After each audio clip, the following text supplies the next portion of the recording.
takes a little while for them to run it up to a day. So we got a day. Look at how handsome them motherfuckers are. All right, guys. Hey. I'm Dom. I'm Andrew. And it's Dirty Cours Brothers podcast. That's it. First time. We decided to do this because we thought it would be a neat way to engage with our audience, which is really small right now because we just started this whole thing. So maybe it might be a good way to draw a new audience. Maybe. I don't know. So we'll see. So, man, the whole goal of this is just kind of me and him. We're going to shoot the shit and talk about what our plans are, what's coming up, album releases we've already done, that kind of thing. Maybe it's like tips and tricks for musicians and who we are and where we came from, kind of thing. Kind of like a whatever. We're gonna drink beer while we do this too, so Absolutely. I hope you don't mind. All right, what you got on there? Well, first category would be things we like. Things we like. All right, so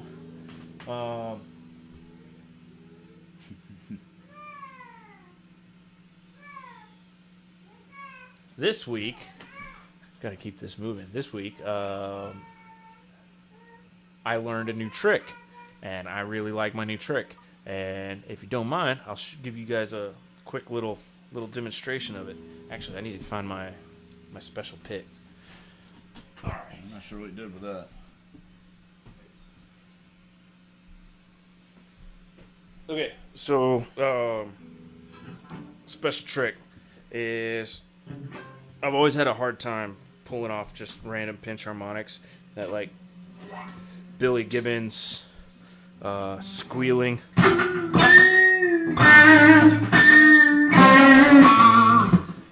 So what I did is I took my thumb pick. I've always played with a thumb pick, but I trimmed it down so that it was a little closer to the flesh of my thumb. And so now what happens is on my attack, when I hit it, I get a little brush of the thumb flesh.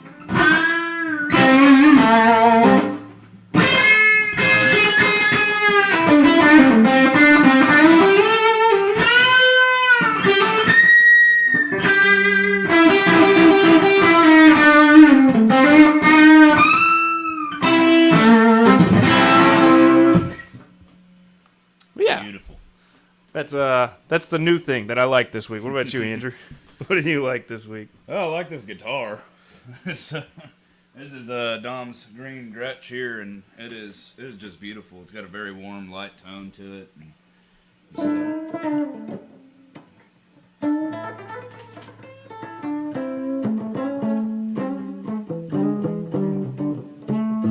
Those are actually really affordable.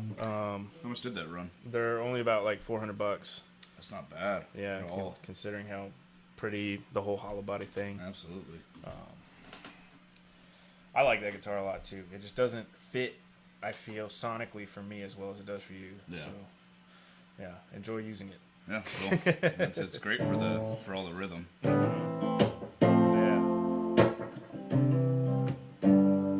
You can get them screaming too. Mm-hmm.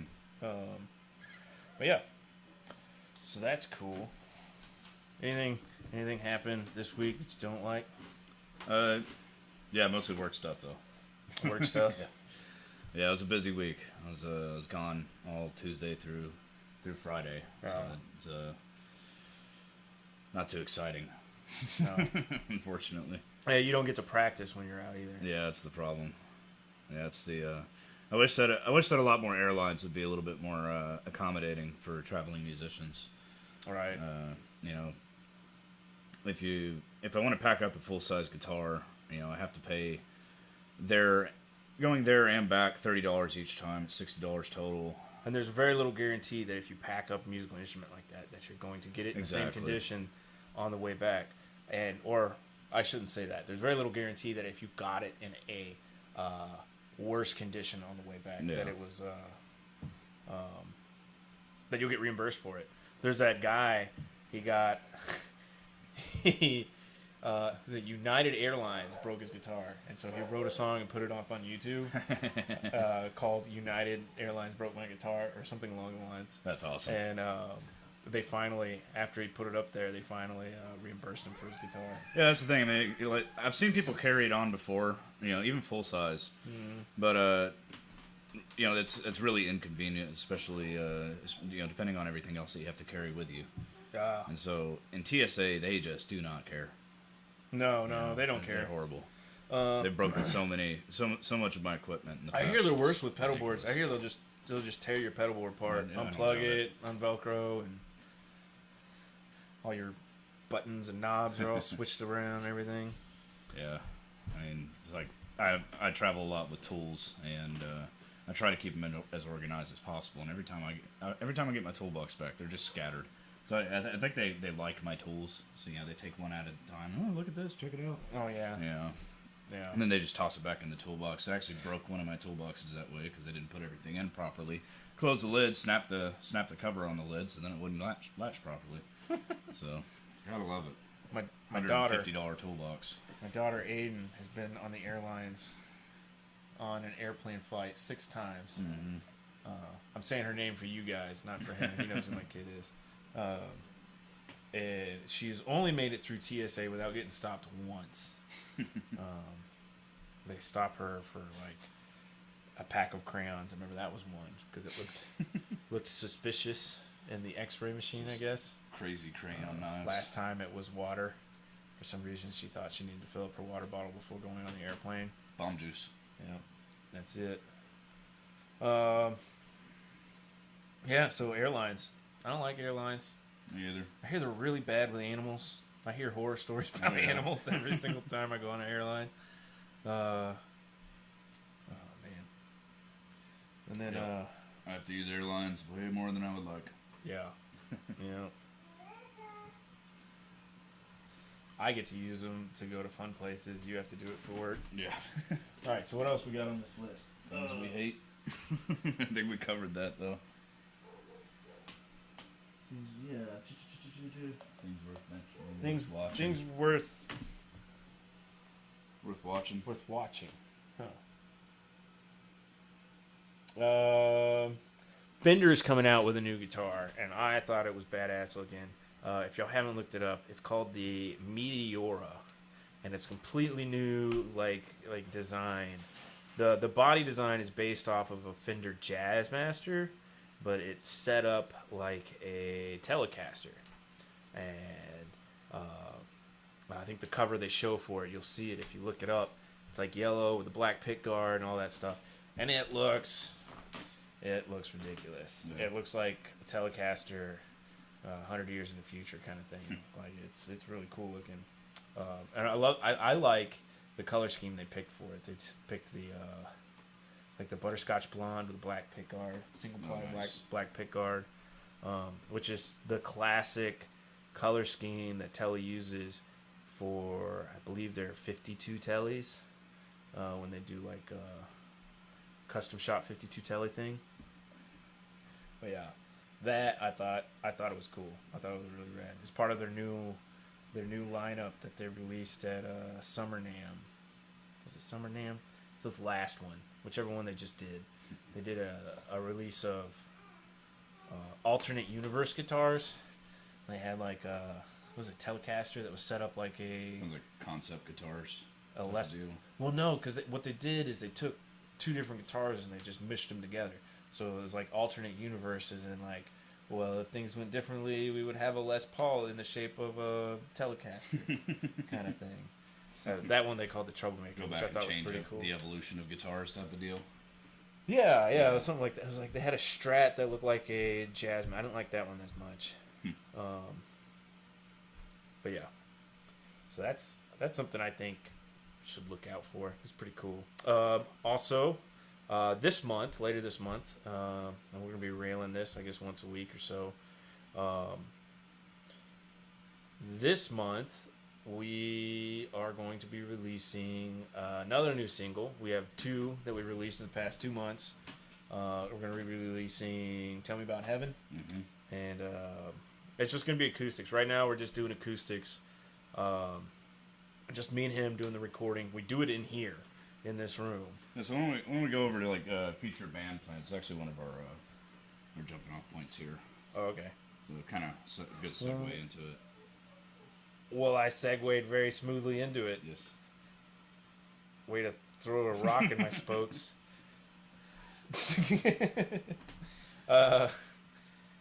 Yeah, so... Shit, now where was I? Oh, we're doing acoustic stuff right now. And so the plan with the acoustic stuff is... Or the reason for the acoustic stuff as opposed to the live band, which we did for our first one. The live band took a lot of time and people and time and more time to get out. When we decided to do the acoustic thing on the last one, which was Kentucky Smoke Rings, that one we knocked out so much faster. And right now, our main goal is just to put content out for you guys, so y'all have I don't know, something to attach to us, a reason to follow us, a reason to actually listen to us, a reason to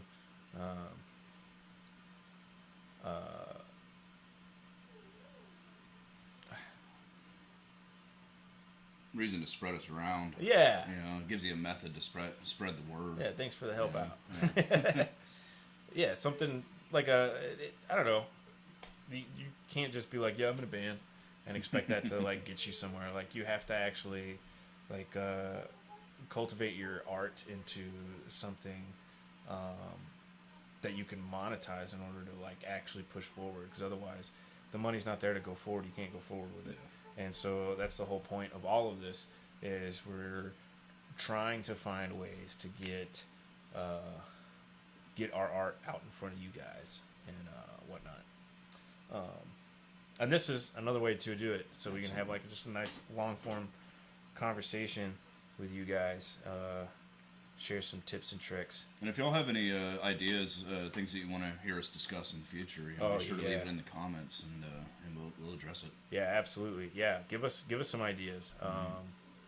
I'm gonna share this on Instagram, and he'll share it on Facebook. Yep. And we'll see.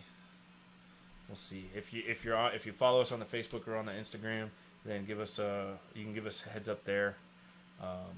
We'll probably take clips out of this and stuff to share on there. Man. And then this is a Lone Star that we're drinking, by the way. It's good beer. Good beer. Very delicious. Texas special. Maybe one day we'll crack open that moonshine, and that'll be a fun podcasting. Yeah. All right. It'd be fun or really short. Yeah. Man. Cool. So, songwriting. I want to talk about songwriting because he and I both have a pretty high op tempo when it comes to songwriting.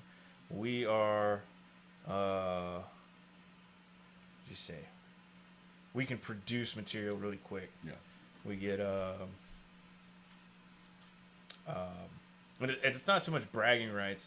It's just what happens when you start really trying to force the process, as opposed to waiting for the process to come to you. Because we've both been through that, where we try to wait for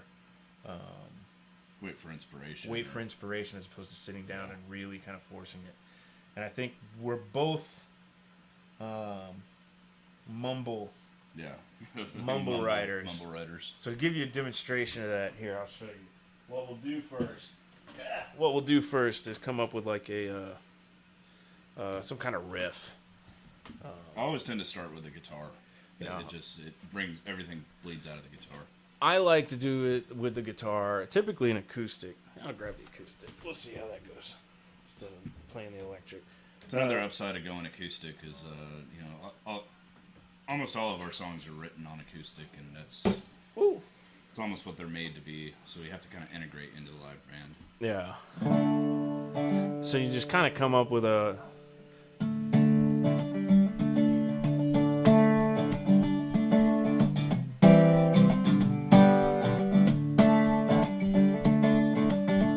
And then, Yeah, that's exactly what we do next. So once you've got like a... It's not even really a riff.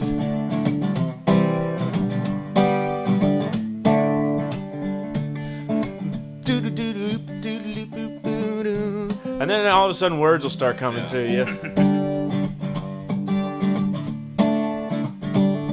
Well, I've been down to the you don't know anybody you know, so you just kind of... It's the dark side of riff, lyric writing. Yeah, you riff around with it, and you just kind of find like where you want the melody to flow. Because once you can figure that out, you have the rhythm locked in.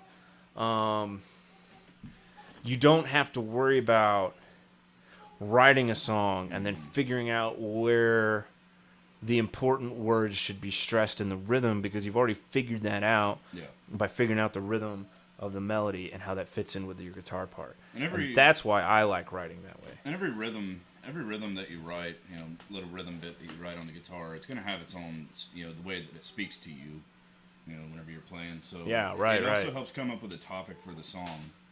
Right, yeah. So it does, yeah, for sure. It definitely helps with prosody, because like it's one of the hardest things for me to think of whenever I'm in between writing songs is what is my next song going to be about? What is my next song going to be? So one of the things I like to do for that is I'll go on like Netflix, and I'll look at I'll go to like the documentaries page, and I'll look at all the titles, not song titles, but all the titles for the documentaries, and I'll think about like what that title could mean in a song, and then you can sit down and jot them down.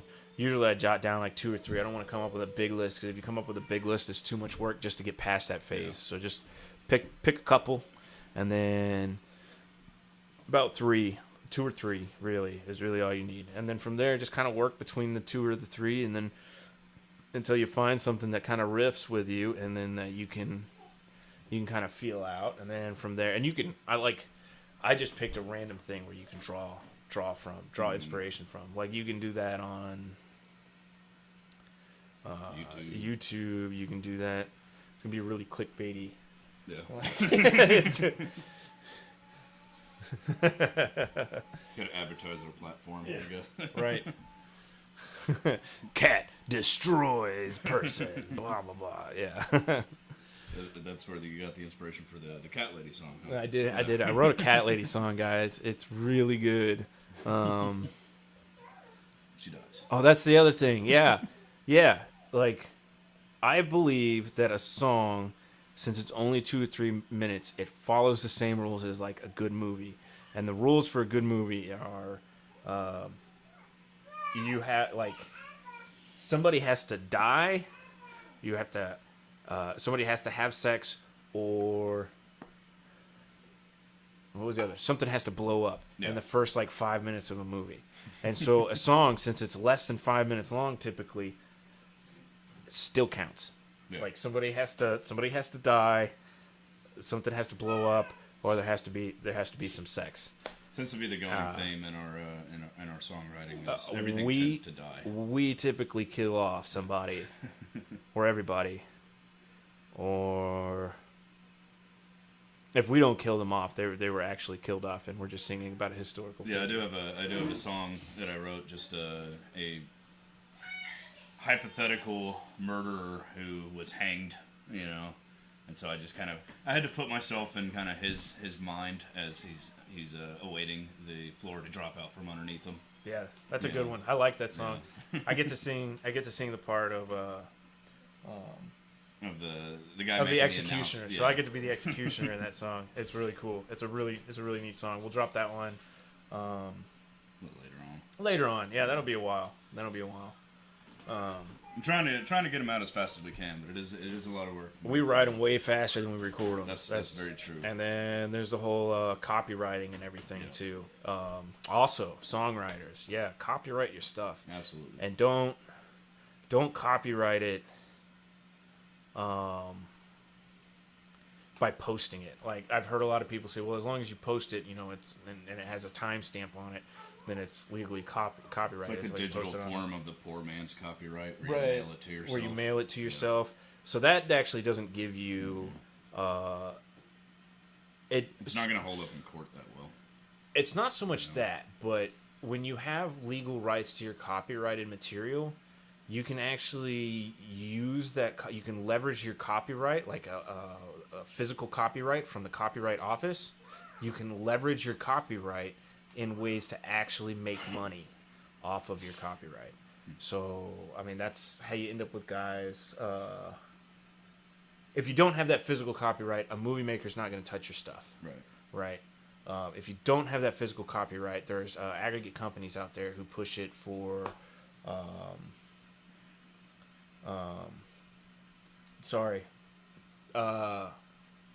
cover songs. So if another band covers your music, you actually get paid for it. Yeah. Like if they're covering it live. So if you don't have that physical copyright and somebody covers your song and your song's not on that list, and you didn't submit your music to that list, then it doesn't get covered. So that's one thing to consider when it comes to copyrights. It's a process, but it's worth it. It's easy actually, and if you have a hard time, the U.S. Copyright Office has a helpline. If you go on their online site and you look for their helpline, you can call them up. You have any questions about it, and they actually have pretty good customer service. So not something you'd expect from a government organization, no but it's there. I didn't expect that at all. Yeah. I mean, it's obviously gotten better since the last song I copyrighted myself. And it's cheap. It just took a long time to do it. It wasn't hard. It was just it was time consuming. Right. That's all it was. And it's cheap to do it in batches too. That's another thing. So when you copyright your music, do it in batches.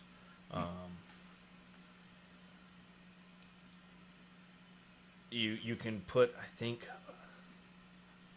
So to copyright, if you just want to copyright one song, it costs you like $80 to do it by mail, or $30 on the website. But if it's the same amount if you batch a bunch of them together. But if you batch a bunch of them together, make sure your records are clean, so that way, like 20 years in the future, if somebody like starts playing your song and you know for a fact you had it copyrighted, but you batched it with 30 songs on like one of your copyrights that you pushed out that year, and maybe you wrote 70, 80 songs that year, and so you have like 3 or 4 batches that you have to shuffle through, and that's just 1 year. You gotta be careful with that. But man, that's cool. We kind of went off on a little tangent. I think that's what we're supposed to do on these things. Do we have anything else on there? Housekeeping. Okay, so this episode is brought to you by no one, because we're not sponsored. So if you're a company looking to sponsor us, go ahead and shoot us an email, and I'll put that Put it in the description. Yeah, I'll put it in the description below. And then of course, if you're a company on Facebook, you can always visit the band page. We have the email and everything posted there. Band page or Instagram. Most of y'all who are going to watch this probably know us well enough that you know our emails or whatnot, so you can just reach out to us that way. But if you're interested, let us know, and we'd be more than happy to push your stuff through them. And then, we have a, what's the one where people just give you money? Oh, like Kickstarter type of deal? No. Kickstarter means you give not a GoFundMe. No, because then you push a product out. And typically, if you put into a GoFundMe, you get that product. Okay. Patreon. There you go. Right. Yeah, we have a Patreon. And it's not free money. I'm just saying that jokingly. What that is, it's a way for creatives to get paid. It's really hard for people who are creative to get paid. For example, we have 2 singles that we've released, and I know for a fact they've been downloaded, they've been purchased, and they've been streamed probably a few hundred times. But we really don't see anything until it hits like a couple thousand, and then we'll actually. I think there's like a limit that TuneCore uses to push that out. So something that we might use the Patreon for, if we come up with enough, is marketing and advertisement. in order to get our product out more, and then we Right. can actually start making start making more money, and things tend to get better whenever that happens. Yeah. So, in a lot of ways. So there's that. Upcoming, this week you're gonna be out of town, aren't you? Yeah, Wednesday through Thursday, hopefully not through Friday. I'm looking at going to do an open mic this week on Thursday at 5:30, and the place is. Got a weird name. Interesting name. I'll think of it. Yeah, I'll put it in the description, I guess. Should have wrote that down on a little piece of paper. Man, what was the name of that place? I don't know, but it's like a coffee bar. It's like Kick-Ass Coffee or something like that, I want to say. Yeah. I think that's what it is. It's probably right up here. Y'all are going to have to look at hear me clicking around and shit. You can still talk to them. Kick Butt Coffee. Kick Butt Coffee. Kick Butt Coffee. Yeah, so they have an open mic every Thursday. I think it's the longest running in Austin or something like that. And we're going to do, well, the plan was for us to do, but he's got work that he's got to go to this week. So it's just going to be me. I'm going to go there, play a few songs, kind of test it out on a live crowd, probably some of my newer stuff, see what folks like. And then we don't have any upcoming gigs because we don't have a demo together yet, which is why we're recording these. We're just recording them and releasing them one at a time, and then getting them down solid, and then we'll have a demo out, and we'll start taking the acoustic show out on the road. Right now, we're sorting out band member issues for bands and for the band, and then we'll once everybody's all together and we're all tight, then we'll go and play. That's the big thing for doing the whole live band thing is everybody's got to be tight. It's if you have one person who is trying to, I guess, manage things that he's not supposed to be managing, or stepping on other people's toes, that's whenever your band's not going to really work that well. No. In that case. No. And then, I guess on that note, well, if you can't tell, we've had issues in the past with band members. Don't want to call anybody out or say names or nothing. Absolutely not. It's rough trying to find like a large group of people that you're going to get along with, that's going to act professionally, going to do things like show up on time, and know their part when they show up. You know that they're going to be practicing their part. I think that's part of the professionally thing. But you want people that's going to treat it like a job. Yeah. Because ultimately that's the goal. Yeah. If you're trying to do this professionally, is for it to be your job. I mean, that's what I want to do, and so that's it's kind of what I expect out of everybody. That being said, we've got a good group of guys. And we're just trying to iron out, get everything tight, get everything put together, and once it's all, content's not a problem. We got enough songs. We've got songs for days. Absolutely. It's just learning them all. Just everybody learning them all. So that's why we decided to take the acoustic show on the road, because then it's just me and him, and we can just show up, and there's all kinds of different venues that opens us up for. So that we can, I guess, spread our music even more so that way. So that's coming soon. As soon as we get set up for that, we're gonna be, trying to run around Central Texas playing our songs. Oh, one of the things I think we talked about doing next year was trying to get on that singer-songwriter. What was it? Dripping Springs. Is that competition? They have a songwriting like a Dripping Springs songwriting competition.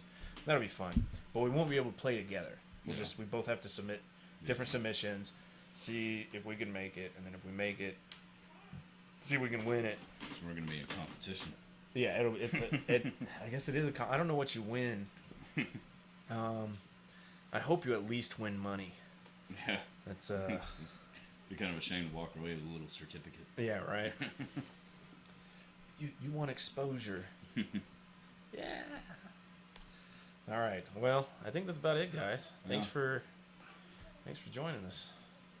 I hope y'all have a wonderful week. We'll see y'all next week. We're gonna try to do it live next week. We have to get approval from the overlords at YouTube before we can go live. So hopefully, live next week.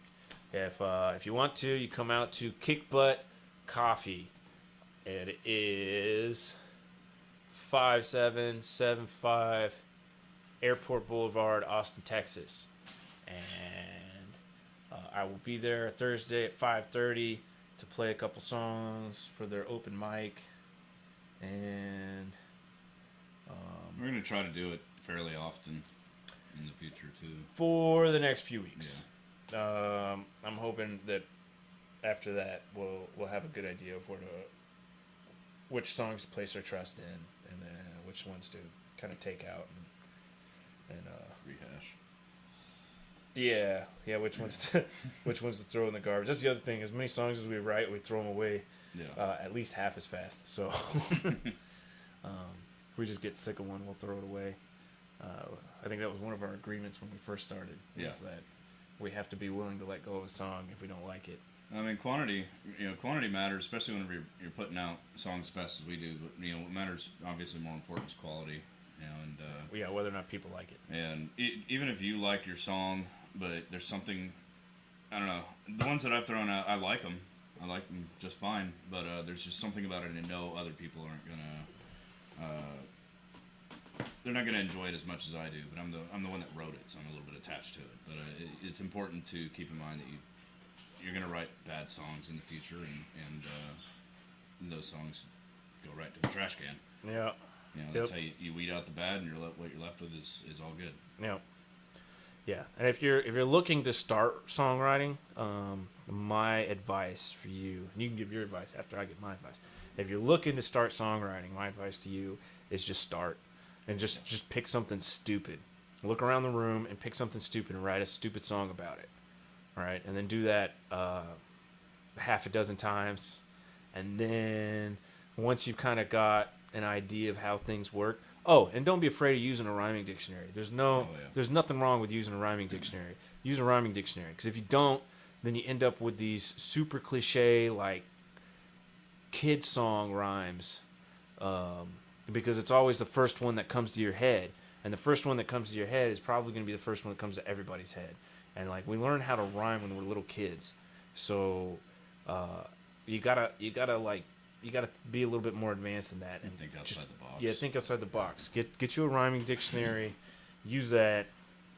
It'll open doors for you for sure, and maybe even steer your song in a different direction you never even thought you were going to go with it, which is great. So it's an excellent resource. I use the hell out of it. I use the online rhyming dictionary. I think Rhyme Zone when I'm looking for something quick, and if I'm struggling with that, then I'll revert to little handheld rhyming dictionary. It's a little bit more work. You have to learn how to use that thing, but it's worth learning. All right. Yeah, I mean, on the rhyming note, it's important to keep in mind that perfect rhymes are good, but they're not always good. And you can go a little bit outside the box, and you can change the way that you say a word to make it rhyme to a point without sounding too dumb, I guess. Well, I mean, there's different ways to rhyme as well. So there's different levels of rhyming. Like you have to like plosive family rhymes, where instead of ending in a B, you end in a P or a T. Yeah. Or something like that. And so there's resources out there on the interwebs where you can kind of learn about that. Another good one is a book. I don't think it's back here. I think it's somewhere else. But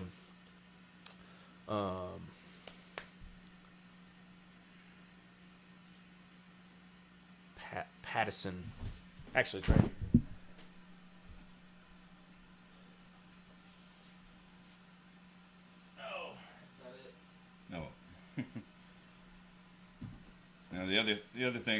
kind of to reiterate back to what we were saying before, the mumble method is really great. If you have a song inside you, that you want to get out, and you find a good riff that you like, and just trying to get the melody down, just by mumbling and humming or however you got to do it, just start throwing in words. Yeah. And if one word doesn't work at a certain point, start over, try a different one, and eventually you're gonna find a direction that the song's gonna go in. Pat Pattison. Pattison. Pattison. And he's a Berkeley songwriting professor. I think he taught John Mayer. So there's that. I think he did. I'm not sure. I'm not positive. Don't quote me on that. But it's the first musician named in our podcast. Oh yeah. Oh yeah, that's something we could talk about. We'll do that next time. Yeah. We'll save some stuff for next time. All right. So that's it. That's my tips for you. Songwriting. And there's more tips than that too. We can talk about other stuff later on. But that's about it, guys. Thank you so much for joining us. I hope y'all enjoyed it. See y'all next week. Yep.